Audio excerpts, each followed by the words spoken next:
মার্কিন শহরগুলোতে মহামারী তহবিল শেষ হওয়ায় সংকটে পড়েছে শর্তহীন নগদ অর্থ সহায়তা কর্মসূচি।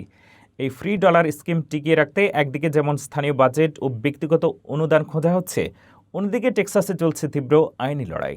মেয়রদের এই বহুমুখী যুদ্ধ আর কর্মসূচিগুলোর ভবিষ্যৎ জানুন প্রতিবেদনে।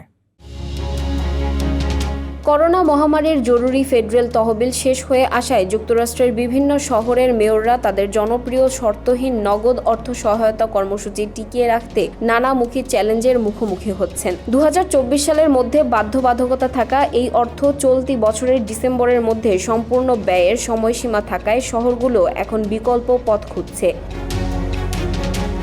ইলিনয়ের ইভাস্টন শহর তাদের অবশিষ্ট $3 লক্ষ ফেডারেল তহবিল দ্রুত শেষ করতে কর্মসূচির পরিধি বাড়িয়েছে। লটারির মাধ্যমে নির্বাচিত 102টি নিম্ন আয়ের পরিবারকে আগামী 6 মাস প্রতি মাসে $500 করে দেওয়া হচ্ছে। এদিকে কুক কাউন্টি ফেডারেল সহায়তার ওপর নির্ভরতা কমিয়ে তাদের স্থানীয় বাজেট থেকে সরাসরি $75 লক্ষ বরাদ্দ দিয়ে কর্মসূচিটি দীর্ঘমেয়াদী করার উদ্যোগ নিয়েছে।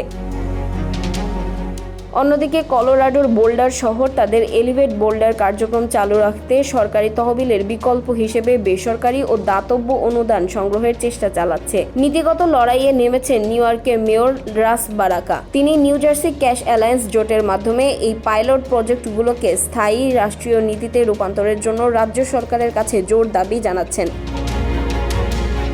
ম্যাসাচুসেটসের সালেম শহরের মেয়রও রাজ্য ও জাতীয় স্তরে লবিং করছেন। এমনকি ইভাস্টনের মেয়র ড্যানিয়েল বিস কংগ্রেস নির্বাচনে জয়ী হয়ে কেন্দ্রীয়ভাবে এর পক্ষে লড়াইয়ের ঘোষণা দিয়েছেন। তবে সব জায়গায় পরিস্থিতি অনুকূল নয়। টেক্সাসের অস্টিন ও হ্যারিস কাউন্টিতে এই কর্মসূচি তীব্র আইনি বাধায় পড়েছে। রাজ্যের অ্যাটর্নি জেনারেল কেন প্যাক্সটন একে সরকারি তহবিলের অসাংবিধানিক অপব্যবহার আখ্যা দিয়ে মামলা করায় সেখানে নতুন উদ্যোগগুলো স্থবির হয়ে পড়েছে।